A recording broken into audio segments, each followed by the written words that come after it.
প্রথম লক্ষ্য কি থাকবে বিধানসভা? প্রথম লক্ষ্য আমাদের এলাকার যে ডিগনিটি, ওটা হচ্ছে জুট মিল। জুট উদ্যোগকে বাঁচানো, জুট মিলের উপরে যে শোষণ করেছে পূর্ব সাংসদ অর্জুন সিং, ওই শোষণটা বন্ধ করা।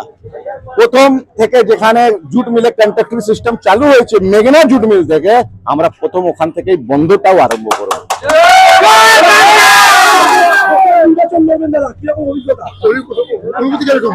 নির্বাচন মানুষের ভালোবাসা থেকে জিতা যায়, আর মানুষকে লড়িয়ে, মানুষকে বিভাজন করে ধর্মের নামে, ভাষার নামে আর ভাটপাড়া জিততে পারবে না। ভাটপাড়া মানুষ ভুক্তভোগী, 2019-এ দেখে দিয়েছে পরিণাম কিভাবে পূর্ব সাংসদ আর উনার ছেলে নিজের স্বার্থের জন্য মানুষকে ধর্মের নামে বিভাজন করেছেন, দাঙ্গা লাগিয়েছেন।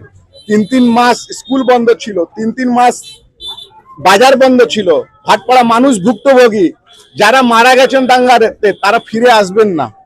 তাই জন্য মানুষ এবার ওনাদেরকে বোঝাবে যে সবসময় জয় শ্রীরাম বলার জন্য যে অর্জুন সিং মানুষকে গাঁজার হিরোইন কেস খাওয়াতো, আজকে ওই নতুন প্রজন্ম ওই বদলা নেবে। তৃণমূল কংগ্রেসকে জিতিয়ে, অমিত গুপ্তাকে জিতিয়ে। অমিত গুপ্তা জিতলে, তৃণমূল কংগ্রেস জিতলে, ভাটপাড়া জিতবে। ভাটপাড়াতে শান্তি থাকবে, ভাটপাড়া কালচারাল ভাটপাড়া হবে, ভাটপাড়া 1 নম্বর হবে।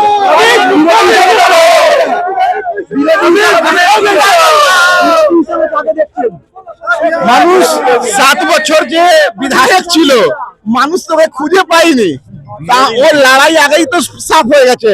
মানুষ তো মন বানিয়ে নিয়েছে যে বিধায়ককে 7 বছরে আমরা পাইনি, তার কোনো সহযোগ পাইনি, বিধায়কের পরিষেবা থেকে ভাটপাড়া নাগরিক বঞ্চিত ছিল, আবার ওই বিধায়ক ভাটপাড়া চায় না।